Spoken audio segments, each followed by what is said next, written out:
বসিরহাট লোকসভা কেন্দ্রের বাম ফ্রন্ট মনোনীত সিপিআইএম প্রার্থী নিরাপদ সর্দারের সমর্থনে বিন্দাকারাত। আপনারা দেখছেন সেই সময়ের ভিডিও চিত্র। বসিরহাট লোকসভা কেন্দ্রের হাসনাবাদ ভেবিয়াতে বামফ্রন্ট মনোনীত প্রার্থী নিরাপদ সর্দারের সমর্থনে আসেন বিন্দাকারাত। তিনি বলেন, সন্দেশখালীর অত্যাচারিত মহিলাদেরকে নিয়ে রাজনীতি হচ্ছে। কয়েকটি ভাইরাল ভিডিও নিয়ে বিজেপি এবং তৃণমূল কংগ্রেস রাজনীতি করে চলেছে। এই রাজনীতিতে সন্দেশখালীর অত্যাচারিত মহিলারা আন্দোলনকারী মহিলাদেরকে অপমানিত করছে। বলতে গিয়ে কি বললেন বিন্দাকারাত, শোনাবো। ওয়েস্ট বেঙ্গলের পলিটিক্স এখন সন্দেশখালীর নাম। আমরা গিয়েছি, যারা আমার এখানে মহিলা নেত্রীরা সব বসে আছে, আমি ওদের সাথে মিলে আমরা গিয়েছি। আমরা সন্দেশখালীর মেয়েদের সাথে কথা বলেছি, আর আমরা জানি আমাদের এবারে যে প্রার্থী কমরেড সর্দার, নিরাপদ সর্দার, আজকে নয় 2014 সময় আর তারপরে এই ওয়েস্ট বেঙ্গল অ্যাসেম্বলি দাঁড়িয়ে একবার না দুবার না বারবার সন্দেশখালীর কথা তখন তুলেছে আর বলেছে সেখানে গুন্ডাদের লুট হচ্ছে, বলেছে সেখানে জমিনের লুট হচ্ছে, বলেছে সেখানে টিএমসি গুন্ডা রাজের আতঙ্ক হয়েছে, বলেছে সন্দেশখালী মহিলাদের উপর একটা বড় আতঙ্কের একটা মহল হয়েছে। তখন বলেছে আমাদের কংগ্রেস, তখন তো এরা সব চুপ ছিল, তখন তো সমঝোতা করে এরা সব চুপ ছিল। আর আজকে সন্দেশখালী মহিলাদের বদনাম করা হচ্ছে। এই দুটো দল, ওদের কোনো চিন্তা নেই। গরিব আদিবাসী, গরিব দলিত, ওদের জমিনে লুট হয়েছে। যে জমিন লেফটেন্যান্টের আমলে সে জমি যখন বিলি হয়, যখন ওরা পায় অধিকার হিসাবে, সে জমি লুট হচ্ছে। মেয়েদের ইজ্জতের মর্যাদা নেই। মেয়েরা আমাদের বলেছে কি রাত্রিরে টিএমসির অফিসে ডেকে আতঙ্ক করেছে। এখন একটা ভিডিও, দুটো ভিডিও নিয়ে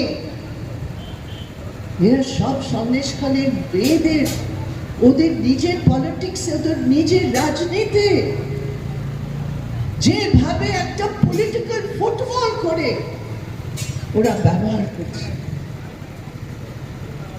ভাই বোনেরা, আমরা তো মেয়েদের অত্যাচারের বিরুদ্ধে সংগ্রামে আছি।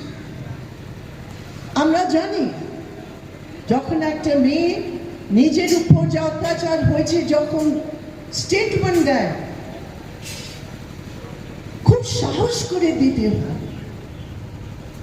আমাদের সমাজে একটা পীড়িতা এত সমর্থন পায় না, খুব সাহস করে কমপ্লেন করে।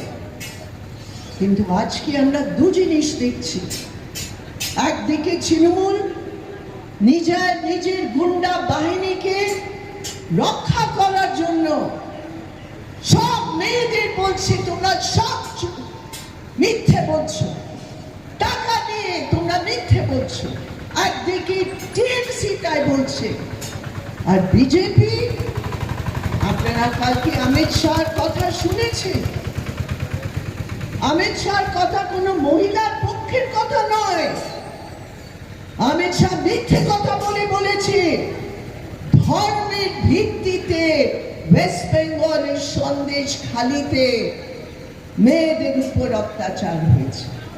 মিথ্যে কথা, এটা কোনো ধর্মের ব্যাপার না।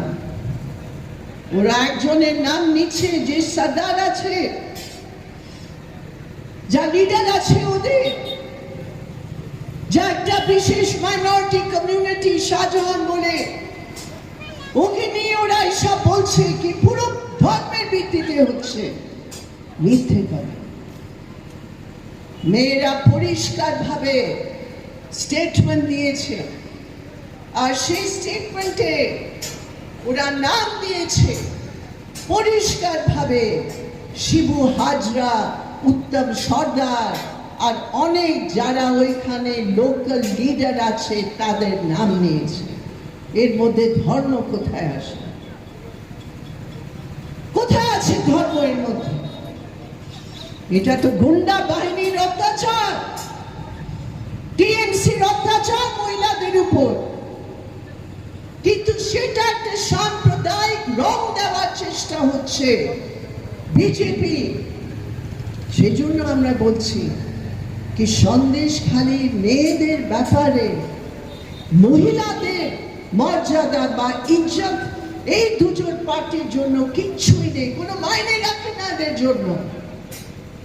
এরা শুধু দেখছে भैया हमें वोट कैसे मिलेगा और कितना मिलेगा। उनका कोई मतलब नहीं है जस्टिस से, उनका कोई मतलब नहीं है कि कानून के आधार पर न्याय दिलवाए, कोई मतलब नहीं है। उनका मतलब है महिलाओं के शरीर को इस्तेमाल करके हम अपने पॉलिटिक्स का खेल कैसे खेल सकते हैं। ये दो दल है जो संदेशखाली का जो इतिहास है, जो संघर्ष का इतिहास है, সে পুরো ইতিহাসে শেষ করার এটা হচ্ছে ওদের খেলা। আর এই নির্বাচনে পুরো ওয়েস্ট বেঙ্গল শুধু নয়, পুরো দেশে আপনাদের একটা মেসেজ দিতে হবে। এই দুটো দল যা আমাদের মা বোনেদের ইজ্জতের সাথে পলিটিক্স করছে, ওদেরকে আমরা এবার হারের মুখ দেখাবো, এটা আমাদের দেখাতে হবে। এই ভিডিও পলিটিক্স একটা জিনিস আপনারা বুঝে নিন, এই ভিডিও পলিটিক্স সন্দেশখালী মেয়েদের যা আন্দোলন আছে সেই আন্দোলনকে বিজেপি আর টিএমসি হাইজ্যাক করার চেষ্টা করছে। বিজেপির কোনো মতলবই নেই। অমিত শাহ এসে কী সব বাজে কথা বলে গেছে, ধর্মের ভিত্তিতে অত্যাচার। অমিত শাহ কিছু জানে কি মেয়েরা কাদের নাম নিয়েছে? মেয়েরা কি শুধু শাহজাহানের নাম নিয়েছে? মেয়েরা শিবু হাজার নাম নিয়েছে, মেয়েরাও আর একটা সর্দার, কি নাম ওর, উত্তম সর্দারের নাম নিয়েছে। তো ধর্ম কোথায় আসে? এটা গুন্ডাগর্দির অত্যাচার। তো এটা হচ্ছে বিজেপির খেলা, আর টিএমসি বাঁচাবার জন্য, কারণ টিএমসি ডিফেন্সিভে ব্যাকফুটে হয়ে হচ্ছে। আর টিএমসি আজকে নিজের ডিফেন্সের জন্য মেয়েদের মর্যাদা দুজনেই পার্টির জন্য কিছুই নেই। আমি বলি আমরা তো মেয়েদের অত্যাচারের বিরুদ্ধে আমাদের সংগ্রাম। মেয়েদের কথা বাদ দিয়ে এখন এইসব ভিডিও পলিটিক্স হবে, তার মানে সন্দেশখালীতে কিছু হয়নি। আমাদের যখন এমএলএ ছিলেন নিরাপদ সর্দার, উনি 2014-এ বলেছেন কি লুট হচ্ছে জমিন, লুট হচ্ছে, আতঙ্কিত গুন্ডাগর্দি হচ্ছে ওইখানে, মেয়েরা আতঙ্কিত। অ্যাসেম্বলিতে তখন উনি স্টেটমেন্ট দিয়েছেন। ওইসব মিথ্যে কি? ব্যাপারটা হচ্ছে এরা সন্দেশখালীতে শুধু আর শুধু পলিটিক্যাল ইনস্ট্রুমেন্ট হিসাবে ব্যবহার করতে চায়। টিএমসি আর বিজেপি দুজনেই পার্টি মেয়েদের জন্য, মেয়েদের অধিকারের জন্য ওদের কোনো স্থান নেই, ওদের কোনো জায়গা নেই।